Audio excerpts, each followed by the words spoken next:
It's time for Wise Money with Korhorn Financial Group with certified financial planners Kevin Korhorn, Mike Bernard, and Josh Gregory. Welcome to another episode of the Wise Money Show with Korhorn Financial Group, where every week we're helping you take your next wise step in your financial life. Thanks for being here, friends. My name is Mike Bernard. I'm your host. I'm also one of the certified financial planners on the program. And with me in the KFG studios, my business partners and fellow CFPs, Kevin Korhorn and Josh Gregory. As the year gets underway, we're hearing the same big questions again and again, from retirement concerns to taxes to the market and Social Security. And so today on the Wise Money Show, we're asking and answering the 7 financial questions people are asking us the most. We love to engage with you, and when you reach out with questions, we're hitting a lot of them today, like sort of the most common. You're going to be familiar with a lot of these. We're going to help you walk through and how do you answer them. But to leave a question for the program, we have several different ways. You can call or text us, 574-222-2000. That's 574-222-2000. Online, wisemoneyshow.com is the webpage. You can leave questions right there as well. And then all over social media, wherever you're at, we are there as well. Many questions show up on the YouTube channel, so you can engage with us that way. You know, we are all long-winded. I'd say that. The long-form talk show comes easy and natural to us, but I hope we can get to the top 7. That'd be a big accomplishment for us. But as financial planners, we get a lot of questions throughout the year, and you run into someone out in public, and inevitably it'll turn to, oh, how much are you able to give someone each year without it being taxable? Like, that's one of the most common. Or should I do a Roth IRA? Like, there's common financial questions that we just get thrown at us sporadically. To me, it's always, what's the market going to do next? Yeah. Right? Yeah. Or which stock should I be buying right now?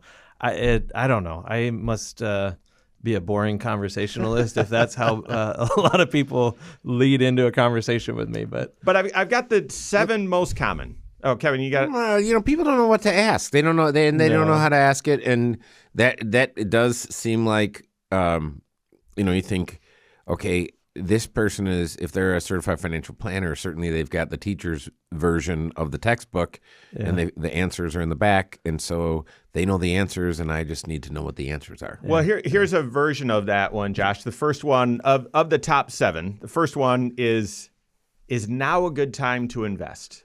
And I think that question is sort of like evergreen.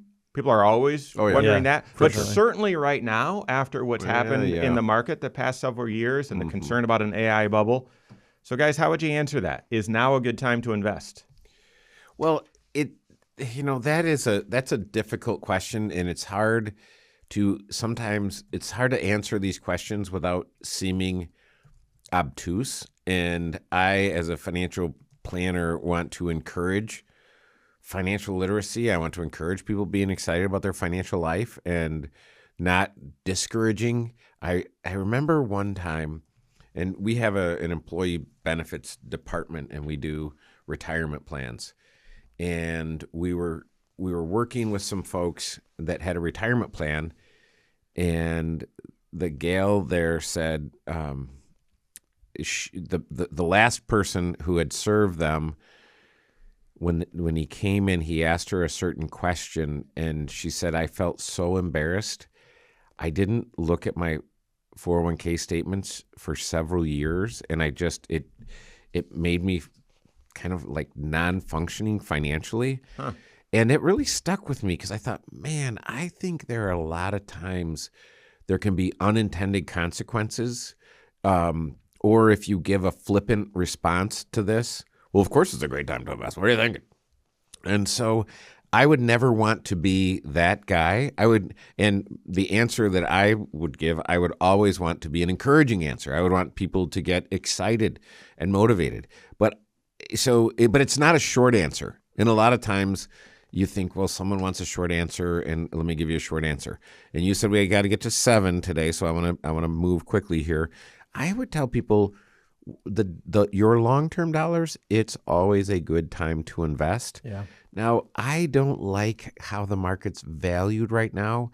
I don't like what percentage, if you invest in the S&P 500, what percentage of that's going to go into 7 different companies. There are lots of things that I don't like, but you can I don't remember a time in the last 32 years where there wasn't a bunch of stuff to not like about the stock market. And so if you're going to just be a not liker of the stock market, maybe you're a saver. If you're a saver and not an investor, then go for it. Just realize what you are going to have to save over your lifetime is so much more than if you're willing to put some of these dollars at risk. That's exactly right. That's where my mind went as well, because boy, there are some goals that it's just not practical to save up for. You have to invest your way towards retirement, because you need so much growth on those dollars that you do put at risk. It's part of the formula, right? In order to achieve long-term goals and build wealth or financial strength for the future, you got to have cash available to save or invest. You have to be able to put it at risk into investments that can, yes, maybe bounce around in value, but they will go higher over time, we would expect. And then you just need time. And to me, the risk in asking the question, is now a good time to invest? It almost implies, well, if you're someone who has a lump sum of cash, like you just sold some major asset and you're wondering, is now a good time to put it in the market? Maybe you just received an inheritance or some sort of a windfall. Very important question. Is now a good time to put it into the market?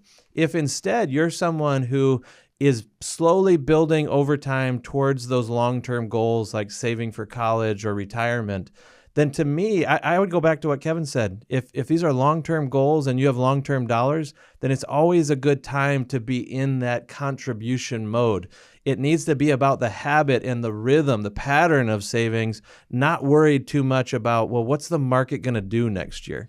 Yeah, I mean, if the question is now a good time to get started on getting an 8% compound annual growth rate over time, so I can beat back the impacts of taxes and inflation, it's always a good time to get started on that. If the question is this a good night to go to the casino? Then the answer is no, it's probably never a good night to go to the casino. I think that the question behind the question is, are we going to see a drop in the market this year? And I think that's very possible. Kevin, I think you said it very well. There's a lot of things that we don't like about the market right now, but it's always a good time to be investing for the long term, for sure. So, all right, question number 2 is connected to this, and I think this is probably, we're hitting the 7 biggest questions. So they're all like the biggest. Am I saving enough for retirement? Oh my goodness. Like, is 6% enough? Is 8% enough? Is 10% enough? Am I saving enough for retirement? Now, there's not obviously a universal answer to this, but this is a universal question everyone is wondering. How do you answer? I agree that it's pretty universal. I can't think of a client who hasn't asked this question, or it's been on their mind, or one of the most important things they're trying to resolve in their financial life. Am I on the right pace for this goal? And I got to tell you, I don't know of another way to answer this question confidently than through the process of financial planning. You know, to me, this is a function of, your retirement goal is different than your neighbors, and it's different than your parents, and it's different than what your kids are going to be pursuing someday. It really is unique to you. So how can it be so unique to you and yet so universal? It's because it's such a hard one to answer. The fact that it's unique means that there's no one-size-fits-all approach to be able to just say, hey, based on rules of thumb, you're on pace.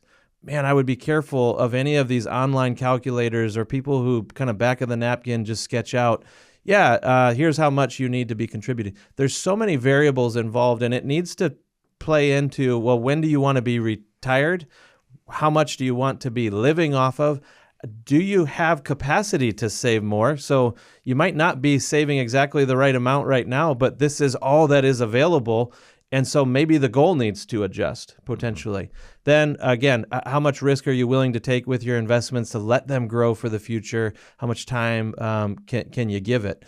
So to me, this is something, it's a process that you go through with your financial advisor to uniquely define what is the pace that's for you and then measure your progress towards it. So it's an ongoing conversation as well.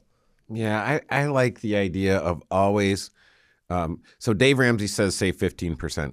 And I like to blame that on Dave Ramsey because when I tell people you should say 15%, they think I'm trying to make their life miserable, which I'm not. But I would say, okay, if I started on day one and say 15% of every dollar I made, you're going to be just fine for retirement. Yeah, yeah. You want to know the answer. There's 5 factors that all weigh in. That's your unique financial plan. You got to work with your CFP on that. To get started on those 5 factors, you can download our guide. Go to wisemoneyguides.com, download that. We've got more coming up here on The Wise Money Show with Korhorn Financial Group. Hello, YouTube. Thanks for being here. This is The Wise Money Show. What you're watching right now is our weekly 1-hour talk show that airs right here on this channel, 10 a.m. Eastern Time, every Saturday morning, also on podcast at the same time, and also on a couple local radio stations at the same time as well, which is why the content's structured the way that it is, broken up the way that it is, has breaks and so on. That's for the radio station. But we've got lots of content right here, designed and crafted just for you here on YouTube. Next Wise Step videos that air all throughout the work week, shorts as well, helping you get the right clarity and confidence so that you can take your next wise step working with your CFP in your financial life. So make sure you hit that subscribe button, turn on notifications so you're aware every time we drop new content, and leave comments and questions below as well. We appreciate it. Kevin, I'm so glad I didn't interrupt you. You were taking the long road. Mm-hmm. It's perfect answer. Lindsay, I would star that one as maybe a potential short or something. Is spot on in my opinion. I don't give out awards, but you would get the gold star. That was good. Oh, boy. Not a Golden Glove? Not a golden glove. Oh, No. Golden okay. microphone? I don't know. Maybe. All right. We'll pick it back up. Let's get in the ring and see if I can get a golden glove. We'll pick it back up with, am I saving enough for retirement? Any additional context there or maybe some encouragement to give? And then we'll get to question number 3. Okay. All right.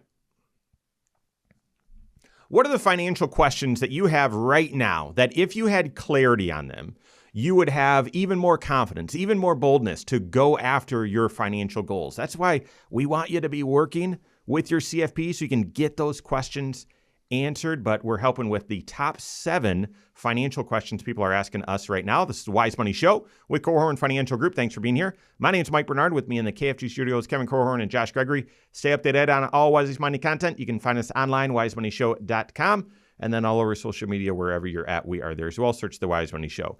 Hitting the top 7 questions that we're asked right now. Some of this is because of where the market is, where the economy is, and some of these are just evergreen questions. I mean, this one, question number 2, am I saving enough for retirement? That is an evergreen question. It feels like that question or some version of it comes up in the first 45 minutes of every first financial planning meeting. Am I doing enough? We want you to have clarity and confidence, right? For sure. I go back to the Bernard paradox, and I just think, okay, if I'm thinking about retirement, I don't care if I'm in my 20s, 30s, 40s, 50s, 60s, wherever I am, what's my checklist of what needs to be done before I retire? Mm-hmm. And really, no matter where you are age-wise, you just need to be cleaning up your balance sheet. So if you're in your 20s, you probably need to get your student loans going, get your car payments out of here, and get working towards the dream of owning a home. If you're in your 50s, there's probably some debt that needs to be cleaned up or getting the kids' college paid for or whatever it is. But I would say if you can, this is where I have a lot of confidence with the clients that I serve. If they've mastered their cash flow and they own their cash flow, then it really doesn't matter how much money they have because they can do it. Now, if cash flow owns them, it's not impossible, but it's real tough. It's very, very, very, very tough. And if you've had years and years and years of habits that allow your cash flow to manage you instead of you managing your cash flow, man, it is tough. It's tough. It's kind of like I've had friends that have gone into rehab, and if you have a friend that's going into rehab, don't look at the percentage of success because you'll be discouraged. Yeah. And so I think I've seen it. I've seen where folks take the next right step and the next right step and the next right step, and they get there. Yeah. But it's not easy. Yeah. Yes, I will explain quickly the Bernard paradox. And this is if you if you spend a lot of money, right, and no value judgments, go out and live your life and have fun and have it be abundant, live it to the full. If you spend a lot, then you need to have a lot saved up. You need to have even more. So this question of, am I saving enough for retirement? Yeah, if you spend a lot, then you need to save up a lot. But listen, spending a lot means you don't have a lot of margin to save up a lot, right? Get that? Well, the opposite is true as well. If you don't spend very much, then you really don't need to have as much saved up for retirement or for your financial future. However, if you don't spend a lot, you actually have more margin to save up a lot. That is the Bernard paradox, and it's catching fire. So I agree. It's dependent on your situation. Question number 2, work with your CFP. Build out that plan. We want you to have clarity and confidence, and it's right there working with your CFP. Question number 3 is the most common question that we get on YouTube. We just talked through this in a show just, maybe a month ago, and that is, should I do a Roth conversion this year?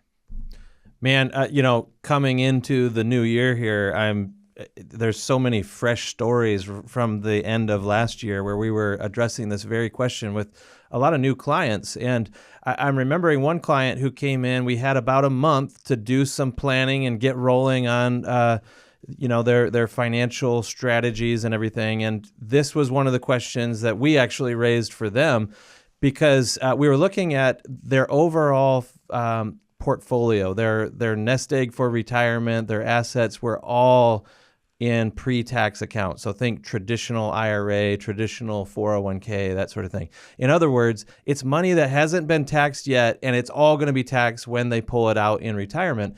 And so we got to talking about, hey, a stronger position when you enter into retirement is to have some tax-free money available to you. And that's what the Roth IRA provides.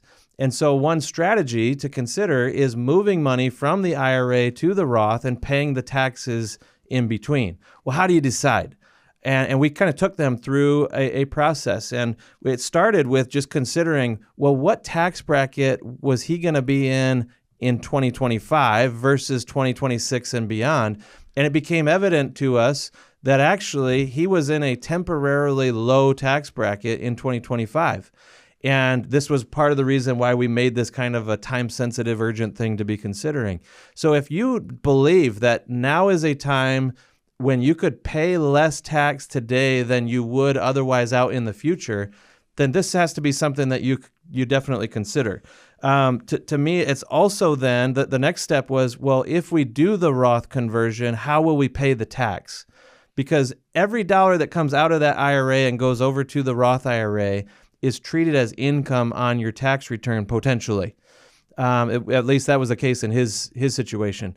So we were going to be creating some unnecessary tax, unrequired tax. It was just going to be early tax though. And we defined that, we quantified how much this would be, and then it was, well, do we have the cash in his financial life to be able to pay that bill?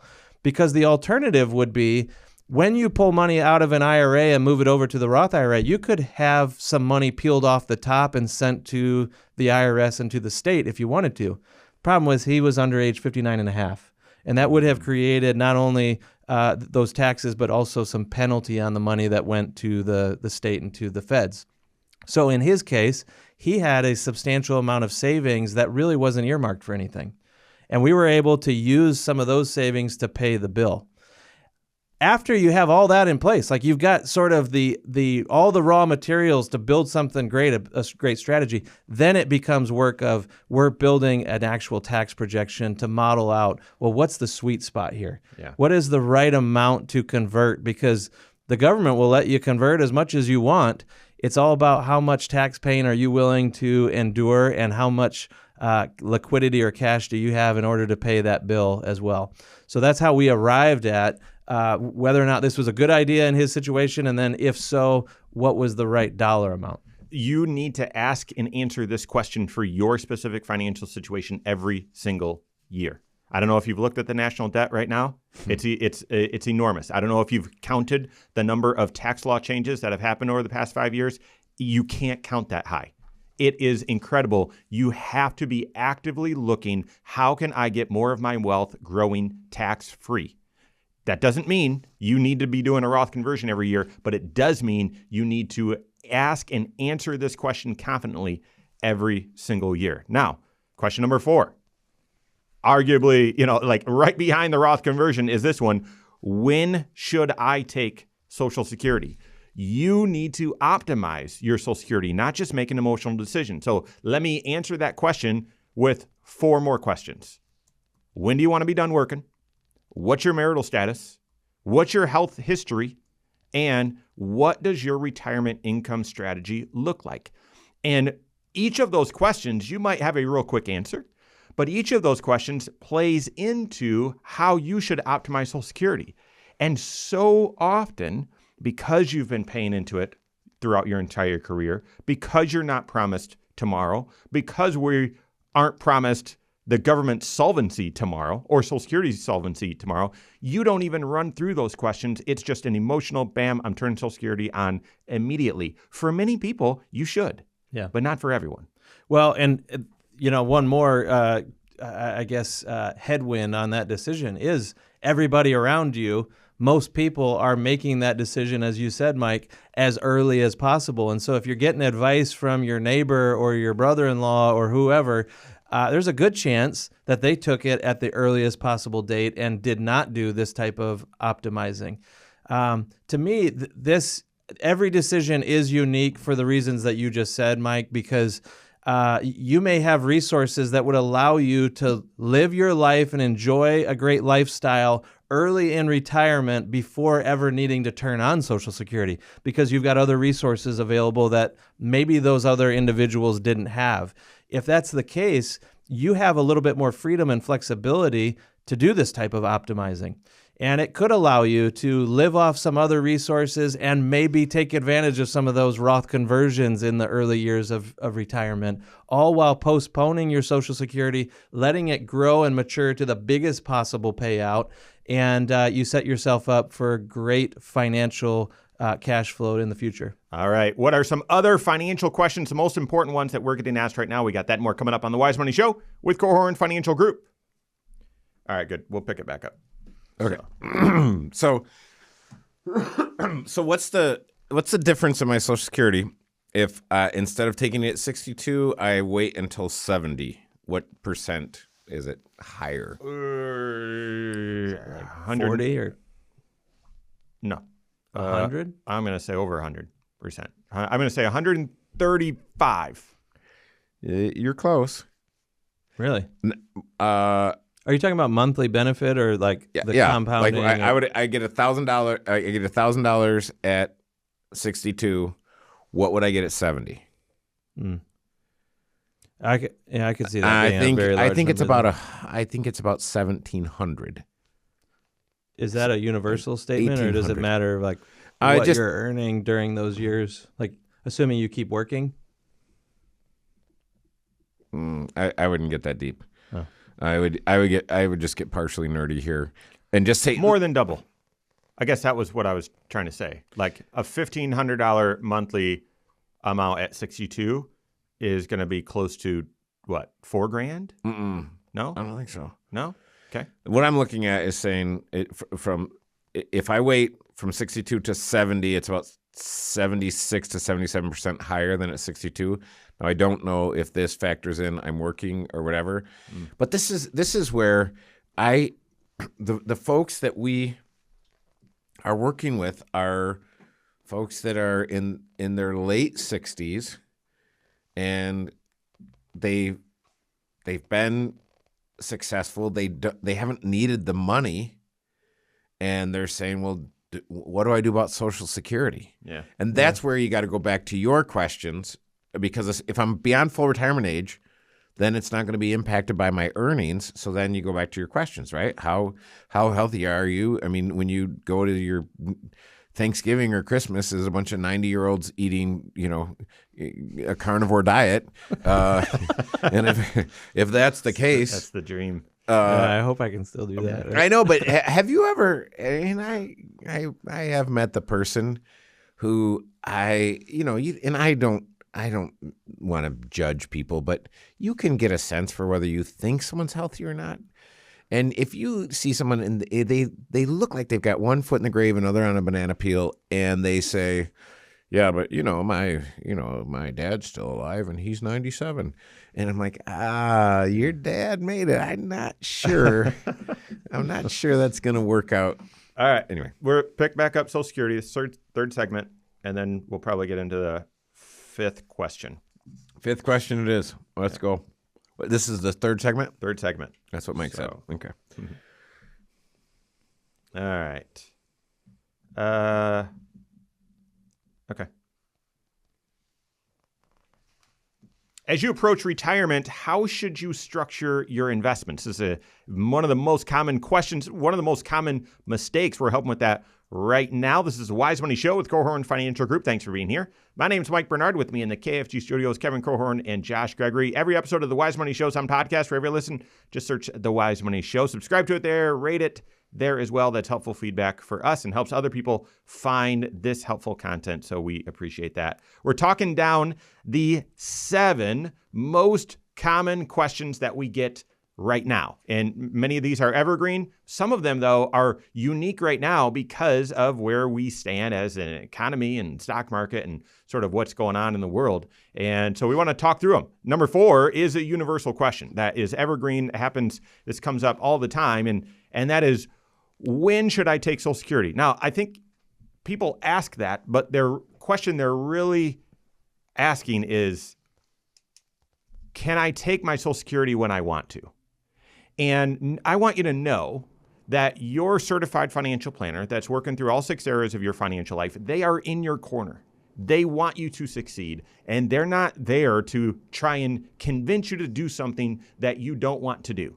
If there is a planning case, as Kevin would say, a planful case for you to delay Social Security, whether it's to the next calendar year, whether it's for a couple of years, whether it's all the way until age 70, they'll make the case and present it from a comprehensive approach to your financial situation. If you say, I don't think so, what's plan B? Yeah, that's appropriate. That's okay. So don't be guarded with this question just because you don't want your CFP to tell you something you don't want to hear. No, go in, work it out with them. I've had more people where we've planned through and there's a legitimate case to delay Social Security. I've had more people say, yeah, I agree with you, but I'm still going to take it early anyway, than I can count on 2 hands. So that's normal. Don't shy away from it. Optimize your Social Security. Anything else you guys would add there? Nope. Okay. All right. That's the 4th question. The 5th most common question that we get, and I mentioned it often comes from a big mistake that people make, and that is, how should I invest when I'm close to retirement? This goes back to question number 1, is now a good time to invest? And if you recall, our answer was flavored with, well, is it long-term money? Well, question number 5, how should I invest when I'm close to retirement? Well, you're startingly realizing that, not all of this money is long-term anymore. So what should I do? Well, I think the risk is that a lot of people think none of it is long-term anymore. That's the risk. Right? That they swing from growth mode, you're in accumulation mode throughout your working career, and then when you get to retirement, you need to slam on the brakes, move everything into safety mode, and you're just going to draw off of these accounts. And we're always quick to remind people that, there is some of this money that you're going to need in year 1. Some of it you're going to need in month 1 because you want to go do some cool celebratory trips or some projects around the house or whatever. There may be some short-term goals that are going to demand some cash, but most of this money is actually going to be used later in retirement because retirement is going to keep getting more and more expensive as time goes on. Inflation will have an impact during your retirement decades. And so if you have a long-term time horizon for many of these dollars, you need to still have a long-term game plan for them as well. So then the question is this: how do you invest both for income and growth? Most people believe that's paradoxical, right? That they're at odds with each other. So what's the structure? How do you do it? We've done entire shows before, episodes of the Wise Money Show on how to create a personal pension plan And this is just how you structure your investments into different buckets. And the first bucket is the peace of mind type bucket, where you're going to have 1 to 2, maybe even 3 years worth of cash, depending on how conservative you are or how nervous you are about the market's outlook in the short term. This is just where you're going to spend, your lifestyle dollars. But then you need some money in a 3 to 10 year bucket that would be more income generating investments. This is what's feeding that first bucket. It's what's generating a safer rate of return that is predictable for you. But that can't represent your whole portfolio. A significant amount of your assets need to be in the third bucket, which is your growth portfolio. And this is the money where you are invested for the long term, more like when you're in your 30s or 40s. You're growth oriented because you need that money to be compounding for you so that it can replenish the earlier buckets when the time comes. You guys think we are in or forming an AI bubble right now? And if we are, how do you manage that when you're on the cusp of retirement? I don't know. I don't think it's knowable. I think it will certainly be knowable in hindsight. I look at the circular nature of the payments and the deals that these tech companies are doing with each other, and I can't make sense of it. And I'm not the smartest guy in the world, so it's no surprise that I can't make sense of it. But it really should not be this complicated. And so a lot of the numbers don't make sense. And I remember talking to my good friend Jack Flock a long time ago, and we were looking at Microsoft and the performance of Microsoft in the 90s. And he said, well, this isn't really possible or sustainable. I mean, what do you mean? He's like, well, just take this 30% growth and do it year after year. It's not long before Microsoft is bigger than the entire world financially. And so you're like, oh, okay. Yeah, I see what you're saying. Yeah, and I do think so much wisdom can come from looking back on history and saying, hey, have we learned any lessons along the way in the past? And the dot-com bubble, you used the word bubble there, Mike, it is one where I think directionally all of the economists and the talking heads on TV and everything, they were right that the internet age was transformative. Like, it was redefining all parts of life, but it wasn't happening immediately.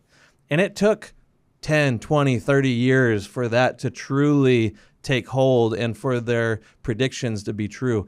And I fully believe that the AI age is also equally transformative, maybe even more so.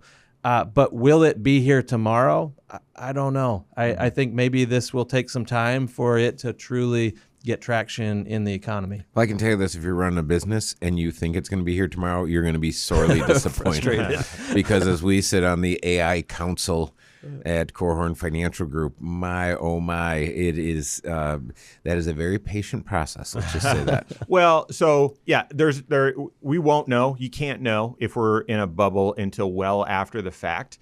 And so I would turn the question on its head from speculating about whether we're in a bubble, and instead, how do you position your portfolio for continued growth if the market gives us that, but also downside protection if and when we need it? But the personal pension plan achieves that, That's right? Exactly right. It is dealing with one of the most important and significant underappreciated risks that new retirees are facing. It's something called sequence of return risk. It means that if you're going to run into some negative years in the market, you're going to have ugly, scary performance at some point in your portfolio. The risk is that if it comes too early in retirement, it's hard to recover from, because you are kind of cannibalizing your portfolio. You're selling investments at depressed prices in order to just live life. Well, the way you avoid selling things at depressed prices is maintaining enough cash on the sidelines to be able to live life for an extended period of time. That's exactly what the personal pension plan does for you. This is why it has to be part of the conversation that you're having with your certified financial planner as you transition into retirement. And part of that, I would also consider what investment strategies do you use within that personal pension plan within those strategies, within those buckets. And, one of them could be hedging. And there's a lot of different ways that you can pull that off. But with diversification, just don't have all your eggs in one basket. It's very possible when the market catches a cold, all of those baskets fall or move in the same direction at the same time. When you need diversification to show up, oftentimes it doesn't. Hedging can help ensure that you do have protection show up when you need it. There's a lot of different ways to get that hedging. Could be individual call options, could be different collars and strategies, could be exchange traded funds. You want to work with your certified financial planner to see if something like that is appropriate. If so, how much of your portfolio? If so, what types of strategies should you use? All right, that's the fifth question. How should I invest when I'm close to retirement? We've got the next two top financial questions we're getting asked right now. That and more coming up here on the Wise Money Show with Korhorn Financial Group. Alrighty. We are not doing a bonus question. Plus, these are all sort of like These are all bonus questions. Yeah. All right, 4th segment, land on the plane, questions 6 and 7. We can, similar to the previous show, we can go along with number 6 and then sweep up number 7. So it doesn't need to be 50-50. I do have a twist for number 7. All right. Here we go. Let's have some fun, as Mike Bernard would say. Thanks for being here. This is the Wise Money Show with Korhorn Financial Group. My name is Mike Bernard. With me in the KFG studios, Kevin Korhorn and Josh Gregory. Every episode of the Wise Money Show is on the Wise Money YouTube channel. Go check it out. You can go to YouTube, search the Wise Money Show, subscribe to it there, turn on notifications so you're right aware every time we drop new content. You can leave questions there as well. You can share episodes. We hear this all the time. If you're listening to it and you say, oh gosh, I'm near retirement, that's a great financial habit that my kids need to be implementing, you can share the episode with them. Do so. Go to the Wise Money Show on YouTube.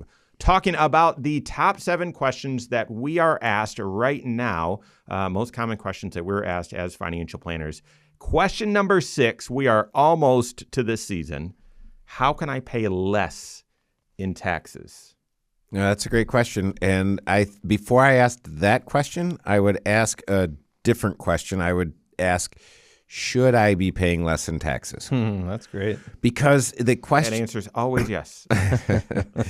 Because if I should, then let's figure out how to do it. But we've worked with lots and lots and lots of folks where they should be paying more.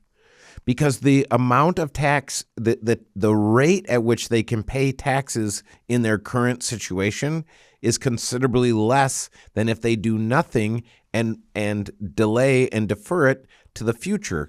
And whether it's them paying the taxes in the future or their heirs paying the taxes in the future. So this is where, when we're talking taxes, I really want to be thinking 3D chess. Who is going to eventually pay tax on these dollars, and what kind of tax? Is it ordinary income tax? Is it capital gains tax? And what should it look like? And what are the tools that I've been using, and what are the tools that I should be considering?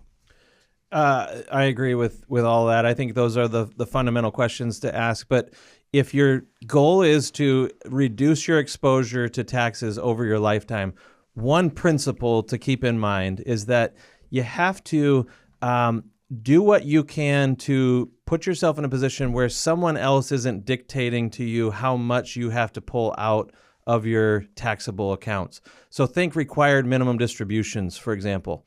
By the time you reach age 73, the government is forcing you to pull a minimum amount out of your accounts. Well, that it might not even be money that you need to live off of necessarily, but you have to pull it out because they want you to count it as income so they can tax you on it. Well, what if there was some work that you could be doing earlier in retirement or even before retirement to reduce some of your exposure so that those required minimum distributions aren't accidentally pushing you into a higher tax bracket than really where you would want to be. So this is one way that you just keep yourself in more of the driver's seat on the amount that you will end up showing for taxes. But then also, it might be your own decision making that forces you to pull some major chunks out of your retirement accounts. Maybe you've decided, hey, we're going to do a major project around the house or some major expenditure. And so you kind of get to that year and you just start cashing stuff in. And before you know it, you're finding yourself paying more in taxes than what you realized. This is why even in retirement, it's important for you to be still going through the financial planning process, working with your certified financial planner to talk about what are the goals that you want to be achieving even after you're in retirement. Because if these are known expenses that are out on the horizon, maybe you could be doing something along the way to be cashing in enough investments or repositioning some assets to where you're paying a little bit of tax along the way instead of one major chunk all in one year. Yeah. What are some of the most overlooked tax reduction strategies? To me, I would say the HSA. And so often, I think partly because of the flexible spending account, the FSA came first. Mm-hmm. And a lot of payroll and HR just still like they're familiar with that one. Mm-hmm, and so they promote that one.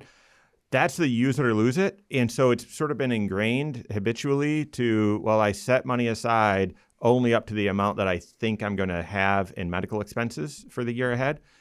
And so therefore, when you apply that thinking to your HSA, you are underutilizing, I would say, one of the most versatile tax planning instruments available to you. So maxing out the HSA, potentially even shoeboxing it, one of the most overlooked tax reduction strategies. What else? It's still relatively young, but the qualified charitable distribution for those who are in retirement is one that we still meet people all the time who have not heard of this or they don't realize, they're actually a really great candidate to be utilizing it because they are charitably inclined. They are in a habit of giving, but they've just been giving the same way for the decades, and they haven't paused to recognize, hey, there might be an even better strategy now. If you're over age 70 and a half and you have IRA dollars that you're taking distributions on, you need to be talking to your certified financial planner about QCDs is what we refer to them, but it's qualified charitable distributions. Yeah, especially for the folks that are no longer itemizing, and they've made the standard deduction amount so big, and they've also put in the SALT tax limits, and so you have these headwinds, and it's like, man, this is a great way to get money totally tax free to organizations that I care about.